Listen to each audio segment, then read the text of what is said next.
Today's video, as you can see by the title and the thumbnail, is I'm going over my cybersecurity background, how I started, how I went from making 40K, like 41K a year, to over 350,000, really over 400,000 in cybersecurity as a identity access management, coming from a junior identity access management analyst role to a identity access management engineer role.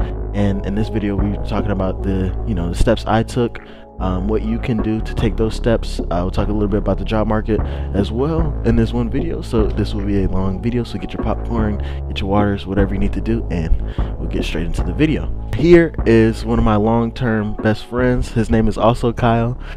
He is in the purple team space in the security world.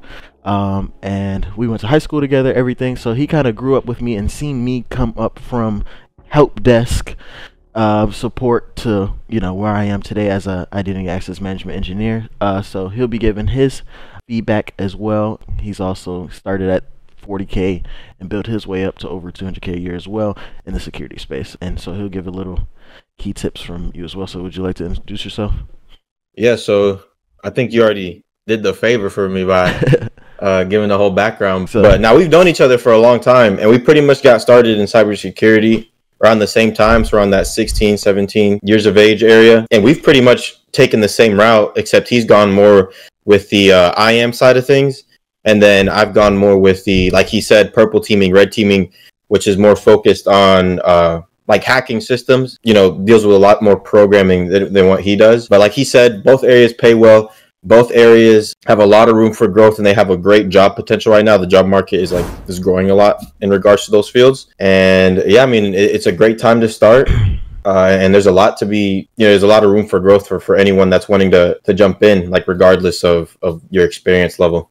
We're gonna move on to the next direction here in the video. So we're gonna start way back then when I did get started around 18, kind of 17, but we'll just say around 18 years of age. I started I worked for a company before called Accenture. It's kind of like a big consultant recruiting company, and they help you get placed on contracts with other big companies as well. Hopefully that makes sense.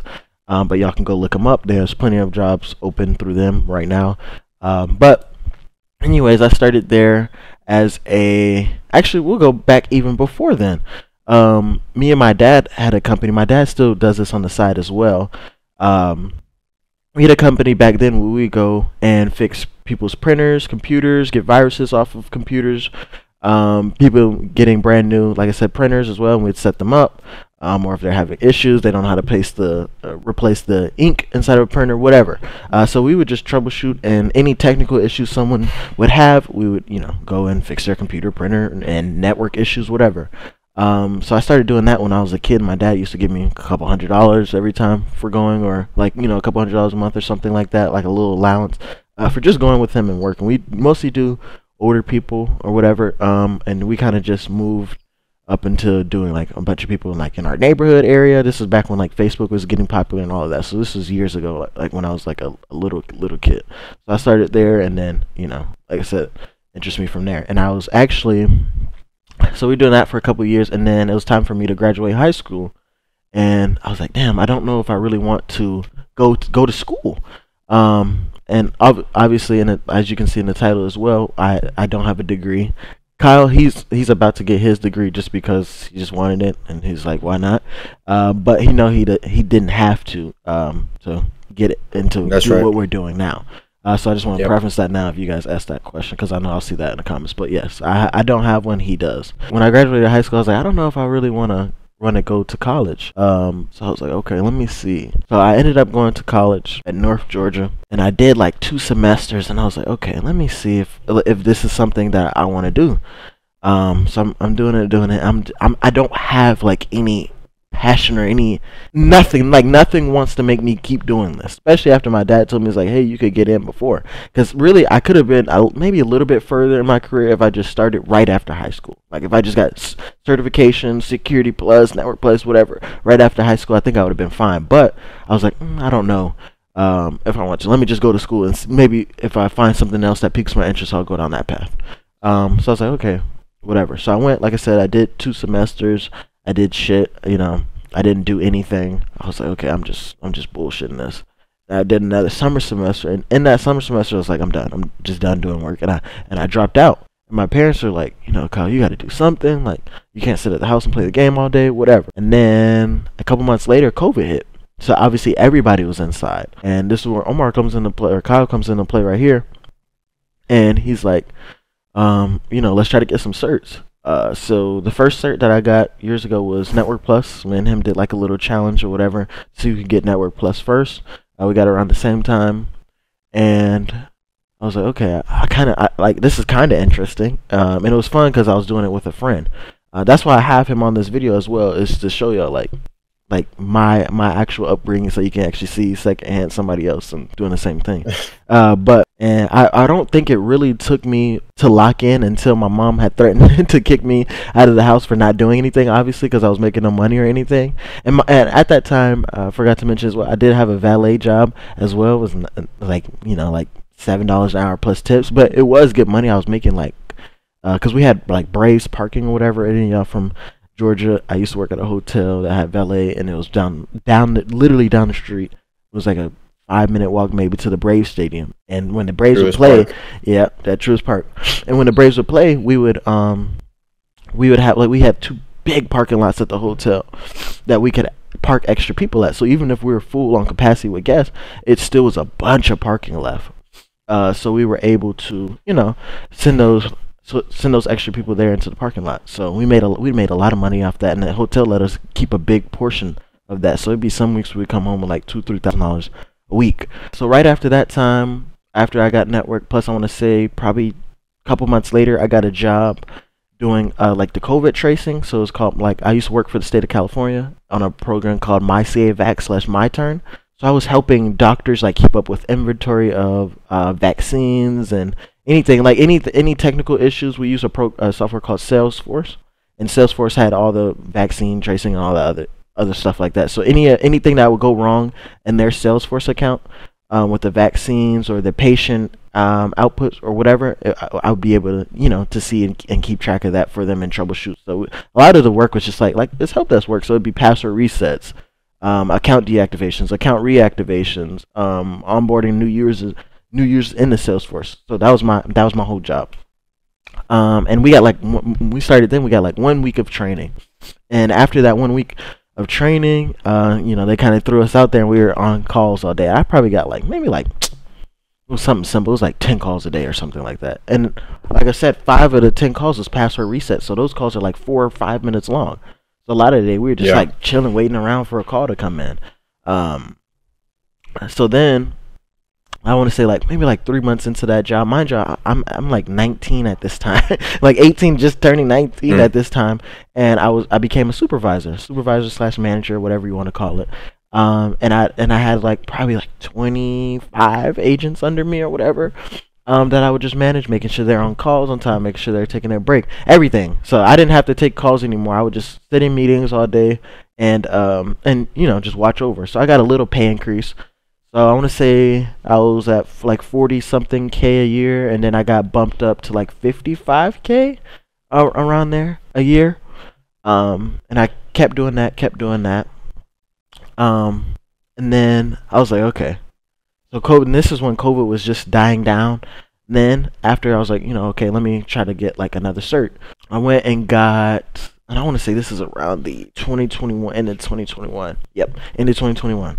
CyberArk certifications. Yeah, I'm trying to make sure I'm right. Yeah, I got 2 CyberArk certifications. Well, technically 3. I already had the first one, which is CyberArk Trustee, which they don't have anymore. You guys go look on cyberark.com. They don't have it anymore. So I got CyberArk Trustee first, which is easy. I think I got that in a day and a half. And then I got CyberArk Defender and Sentry. CyberArk Defender and Sentry used to be you could schedule the test on a test proctor called Pearson VUE, obviously. And Pearson VUE used to have Sentry Defender on the test together. It used to be like a package deal, but now they split them up. I don't know if it's because people were cheating or whatever they were doing, or maybe they just decided to switch it up so they could make more money, whatever. So they, like I said, they used to be on there together. So I studied a couple months, and I passed both of those 2 at the same time. So I'm still Sentry and Defender certified now. But yeah, so I got those 2, and I started looking into the IAM space. Mind you, I forgot. Let me even rewind. I did have an IAM like analyst position for a few months before that.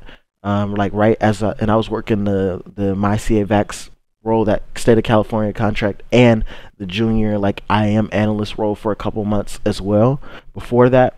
And then it wasn't like junior. I don't know why they had that, because they switched me to like IAM analyst. I don't know what they were doing, honestly. So I was working that for a little minute as well, and I was working those two at the same time. So that put me over like the 100. It was like 140, 50K or something around that range right there, because I think they were giving like a little sign-on bonus. Like over. We'll just say over 150. I really don't remember. Right after that is when I got another company role as a IAM engineer position, and I was like, okay, I like this one, so I'll switch. So I quit the other IAM role, because like I said, it was the contract role, and the new role I got was full time. So I was like, let me quit this, and I'll keep this other full time at Accenture, because I still get benefits and PTO and stuff. So, since I'm a supervisor now, so I was like, let me just stick here. So I kept, like I said, I kept that role, and then I was doing the IAM engineer role as well. And the state of California, they let me, those managers, they knew I had another one, they let me work. So I was like, okay, I'll just do the both, because they wanted to, keep talent, and I was still doing good work while I was still working there, at my new company, and both of them knew, nobody cared, so it was cool. And this is all remote work at the time anyway, so nobody really cared about if you had multiple at that time. So it was kind of smooth. So I was doing my own thing, and that kind of brought me up to like around close to like the 200K range. I'm working that IAM job for a couple months, getting the experience that I need, and it's pretty much, I was just literally doing the same thing I was doing as an analyst. So sometimes, y'all, don't be scared, and I want to mention this as well right now before we even get further. Don't be scared just because a job says engineer or analyst or whatever. Don't be scared to apply. Because they just put stuff on there, because I was still doing analyst and engineer duties as an analyst, so it doesn't really matter. They just put they just put stuff on there, so it just keep applying. Even like the year requirements, where they ask you like 10 years of experience with like all kinds of like technologies and stuff, which you'll see it's common like with all these job postings, like cybersecurity job postings. 9 times out of 10 you can just ignore that and apply. Like if you check some of those boxes off, you'll be good. Exactly, because really all they care about is that, like, what they want to do is save time from training you, because obviously it costs them money. If you think about it, time is money, right? Like the less time they have you in training and actually doing work is better for them, because they end up, getting more bang for their buck when you're working for them. Mm-hmm. But regardless, like even if you check some of those off, like still apply regardless. I mean, me and Kyle do the same thing. That's pretty much the way to go, because right now you'll pretty much we can go through LinkedIn and scroll down LinkedIn, Indeed, scroll down through all the jobs, especially all the IAM jobs, and see what they want. They're requiring 10 years with Okta, 10 years with CyberArk. Like the two don't even have anything to do with each other than the fact that they're both IAM solutions. Mm-hmm. And it's like, it's not realistic. Mm-hmm. But if you have experience in Okta or you have experience in CyberArk, still go ahead and apply, because you check one of those boxes off. So I was like, okay, let me just start applying. So like I said, I worked there for a couple months at an engineer, and I don't want to keep name dropping the companies I worked at, even though if you go to my LinkedIn, they're all right there. Most of them are right there. I don't have some of them on there. But anyways, I started working there. I got the experience I needed. I was like, okay, cool. So a few months later, I was able to get another IAM engineer job, and then I got another one. So that's how I was able to, make over, because a lot of y'all were like, there's no way you were making over 300-400K a year, and as an IAM analyst, the max they pay is like 150, which is, most of it is true, but I am I do multiple jobs. I'm working myself as a contractor, so I contract myself out to companies, and I'm able to work multiple jobs. So that's just how I do it. A lot of companies, they offer corp to corp / 1099, which those two are the same thing, but if you do corp to corp, it's like you are representing your own corporation and you can work that job. So that's how I'm able to do it. I just contract myself out to a bunch of different companies, and I'm able to work multiple roles. And they understand, they get it, and they hire me. All those companies knew I had other jobs before, it wasn't a secret. And they still, got me in there. So that's how I was able to make over, because I think I got up to maybe like 5 jobs at that time because my dad couldn't work one. Yeah, I remember that. Yeah, so I was able to get over over five jobs at a time. So technically, for a little bit, I was over like 500K, but one of them fell off for a little bit because it was like a short term contract. So we'll just say over 4. My taxes, I made over 400. Mm-hmm. So yeah, so that's kind of my background and how I got started. And like I said, those other roles that I got there are just IAM engineer jobs as well. So I was doing the same thing at every company. I was just working predominantly with just CyberArk. I did have a sell point role as well. It was a cool role. So I was really dealing with SailPoint and CyberArk. They worked hand in hand. And I had those jobs for like a year, and then I dropped down and I started focusing on my mentorship. I still had a job. And right now the job market is, so this moves us on to our next part of the video. Yeah. We're able to pretty much both speak on this. Right now the job market is a little bit weird right now. So it's like everybody says they're hiring, right? And then all these job postings, everybody's hiring, but we don't actually see people hiring or people getting hired. Like we have a big group where it's probably like, I want to say like 200-300 members that me, my dad, my dad's 2 best friends, Frank and Tolan. Shout out those guys that we started years ago.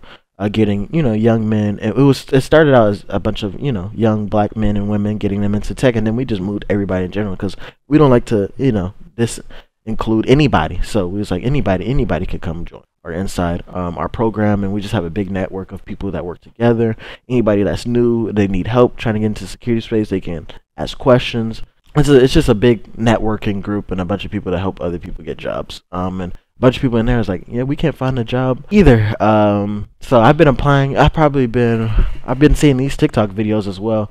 I probably applied to maybe over like, I want to say like 1,000 jobs maybe within like the last couple months, and I've gotten multiple interviews. I've done great on the interviews. I get great feedback from the recruiters after the interviews, after they talk to the hiring manager or whatever, but everybody keeps going with an internal candidate or like one person got it over me, like, or with more experience that got it over me. So I'm like, dang, like, yeah, I'm trying, but it's a little bit difficult right now. So I just want to tell you, stay encouraged, just keep going, applying. Something will eventually break through. But right now it is a little bit slow for the hiring process. Yeah. I'd say right now. But I'm not trying to discourage anybody, obviously, but it is a little bit slow right now, but it's still manageable. But you have to stay consistent. Like every day I'm staying consistent. I'm updating my resume. Yeah. Me and Kyle updated my resume again yesterday before this call.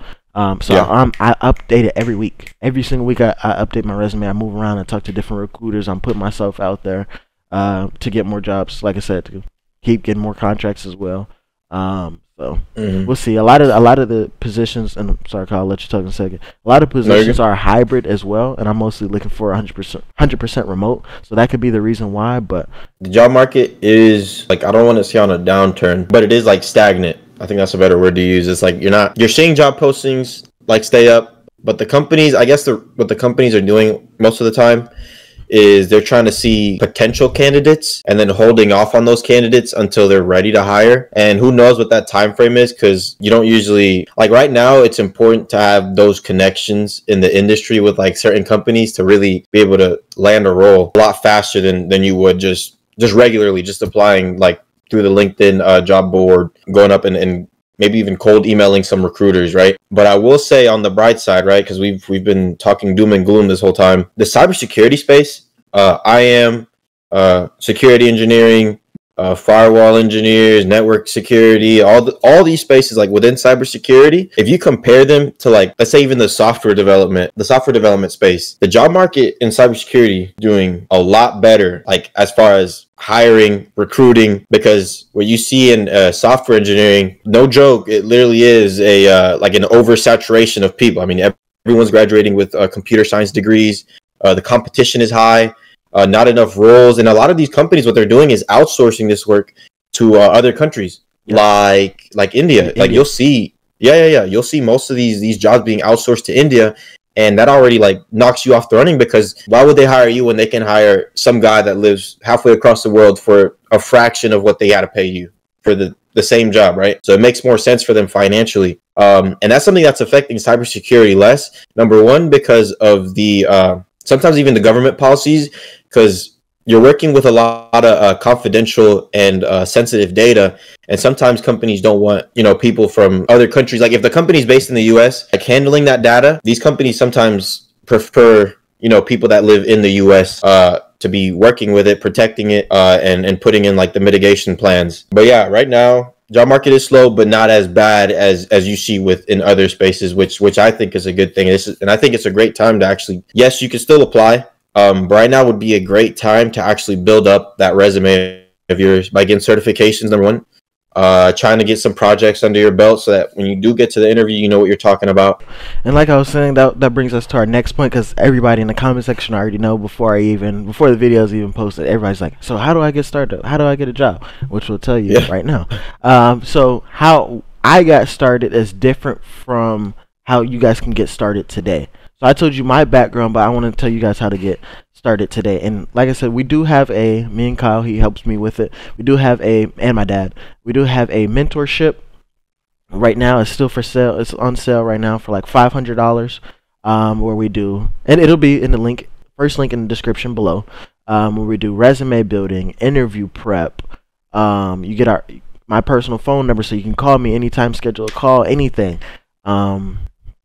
Resume building, interview prep, certification training, certification help. So we go over all the main points to get you certified and get a job. We help you in the mentorship. So everybody's always asking like, and this actually used to be free. I did it for 2 years for free. I just started charging within the last 8 months probably, only because I felt like people weren't really taking it serious unless their money was on the line. If there was no money on the line, nobody's taking it serious. So I was like, okay, because I helped a bunch of my friends before, but they didn't start to learn and get a job until they paid for it. And I didn't make them pay a lot. I think I made them pay like $100 each or something. So it was something easy and simple like that I know they could do. And they broke it up. And like I said, we also offer a payment plan, all that stuff as well. Just put it in a message on the YouTube comments below, or DM me on Instagram at Kyle Lawyer, KYLELAWYERR on Instagram, whatever, and we can go over those options for you. But anyways, basically the most important thing obviously is to get certified, and you got to get certified first. Everybody's always asking, what's the easiest way? You have to do your research and get certified first. Obviously the certifications that we recommend that everybody's getting right now, we recommend like Cisco CCNA, Security Plus, or CompTIA Security Plus. Those are like the two we recommend to start with first. Yeah, if you're really if you're really like beginner and you're like looking for a help desk role, we'll even start there. Yeah, to get you a help desk role, I would say get like a CompTIA A+. It gives you all the basics. Has a bunch of information that you need, and it just goes over everything that you need to know if you're like a straight beginner. And even some people are like, oh, I might not need that, but it has it's some stuff that we probably barely know in A+. So it's something. Yeah, it's probably a thing or two. Yeah. It's something great to start with first. So I definitely recommend if you guys can go. If you are just now starting out, I'm sure there'll be a lot of people in here that are just now starting out. That it's just a lot of great information in there for y'all. So definitely, if you're looking for help desk range, start with the CompTIA A+. And then if you're like, okay, how can I get my resume done? Come to us. We offer. You don't even have to buy the whole mentorship from us. Well, if you just want, like, hey, I just need help with your resume. So I think it's like $100. We'll build out your resume from scratch, show you what we're doing, and help you and show you where to apply. Yeah, we'll go over it. We'll talk about each bullet point. We'll go over it with you, so that in the interview, because that's usually what the recruiters are going to do, or the hiring manager is going to do. They're going to ask you over whatever you have written on that resume. So we'll help you go over that as well. We break it up into different sections. There's a portion on there with just interview prep material on there. So if you want just interview prep on there, you could do it. So it's a lot of different things that we break it down that we can help y'all with as well, just to break into the space. And soon, me and Kyle are actually planning on dropping a course and keeping this course updated, and it'll be a monthly subscription. And that course we're planning on doing is going to be IAM focused, obviously. Identity access management, because that's where a lot of the remote jobs are going to be, and that's what Kyle does. And obviously we're trying to push that out to you guys, so you guys could start could start, replicating what Kyle does to, get that financial freedom. But and it's not even, go ahead. it won't even be what just I do. It would also be what he does as well. So Yeah, we'll have yeah, multiple different sizes of house in the security Correct. space. So y'all don't have Correct. to just do IAM. So that's the also in the mentorship. You don't have to just do IAM. So if you wanted to do purple team side, pen testing, malware, all that other stuff, that's his side of the house. So y'all be talking to him about that, because I don't know anything about that. So he'll go and help y'all with that. But I'm more so on the IAM side. So please don't look into it first before you, or just ask us questions first before you buy or inquire first, because there's multiple different sides of the house. And I know everybody's like, it's a bunch of coding. It's not a bunch of coding. I don't really code right now. Obviously I know how to, and Kyle's a freaking animal at coding. He's really good at coding, so he can talk to y'all about that. But I don't really have to. In the position I am today, it's not a lot of coding. I know that's going to be a lot of section, but it's not a lot of coding that I do. No, and even in purple teaming and red teaming, yes, there is some level of coding that I would recommend someone to know, but it's not necessary, because 9 times out of 10 you're using a tool someone else already made, so you don't have to program your own. That's just kind of like a plus. But like I said, I was talking about that course. It's like a 0 to hero course in its respective field. So first, I think what we're gonna do is put out a IAM one, and then we'll start. Like I said, we're gonna keep it updated, and we'll start adding other courses. Like, if you want to get into purple teaming, we're gonna have the purple teaming course. You want to get into malware development, which is more programming stuff, we'll get into that one. We are also going to be hosting certain in-person events. We're going to be hosting seminars. We're going to be hosting Q&As within that community. So it'll be more than just a course. It'll be more of like a community where everyone's learning together, and then you're building those connections with other people. And it'll be like a mentorship type of thing as well, except it'll be a mentorship between you guys. So like one of our other members lands a role at this company, maybe they can help you land a role at the same company by putting in that recommendation. So we're trying to build kind of like a network between all of you guys, instead of it being so isolated like it is now, which you still have me and Kyle's network. Obviously in the future we're gonna build it out so that you guys all are connected with each other, and then you guys are all learning together and helping each other out and whatnot. So great point. But yeah, so hopefully y'all got a good understanding of my background, how I got started in the IT IAM space, how you can get started, like I said, by getting certified first, learning the basics, then doing your resume, then putting yourself out there, going to different events, different things like that, meeting people, making a LinkedIn account, connecting with different other recruiters and different people like that, which we go over in our mentorship anyway. So we do all the legwork for you. You just got to come in there and put the work in yourself. So like I said, first link in the description below if you are interested. Hopefully you guys learned something today that you maybe didn't know before. And yeah, we'll do plenty more videos like these. I may make a separate YouTube channel about this. I don't know, or maybe I'll make this my main one. I don't know yet. So we'll. You should ask in the comments, see what they want. You guys put down what other content you want to see. We are doing a live Q&A for the next. So this video will go up, and I know it'll take a little minute to go through the algorithm and stuff. So every day this week, I think Monday through Thursday, we'll be doing a live Q&A at 7:30 p.m. for about an hour. Sure. So it'll be 7:30 p.m. to 8:30 p.m. Eastern Standard Time. So yes, this video should be up on Monday. So yes, if this video goes up, I think it should go up around 6:30. We'll be live at 7:30. And that Twitch link will be in the video below. You don't even have to make a Twitch account, but if you do want to comment, you need to make a Twitch account and just put it down below, and we'll go from there. So we'll start starting those up, a Q&A twice a week. So y'all stay tuned for that. Like I said, Twitch will be in the link in the description below. Mentorship will be in the link in the description below. And like our Discord, everything, if you guys want to talk to us in Discord, whatever, we'll have all that in the description below. So hopefully, like I said, you guys learned something today. And Kyle, would you like to say anything before we end the video? Nah, I don't really have anything to say. Okay, good. I mean, I don't know. We pretty much went over everything. Yeah, like I said, and what Kyle said before too, job market right now, keep your head up. Just keep hammering out those, for the people who are already in our mentorship, for the people who are already in the field trying to, land a role. Just keep hammering out those applications. Eventually, you'll land one, and then it's all about executing, and that's pretty much what it boils down to at the end of the day. Because we'll give you the resources you need if you're in our mentorship. We'll give you the resources you need. It's up to you to execute and land those roles. So yeah, call to action. Yep, call to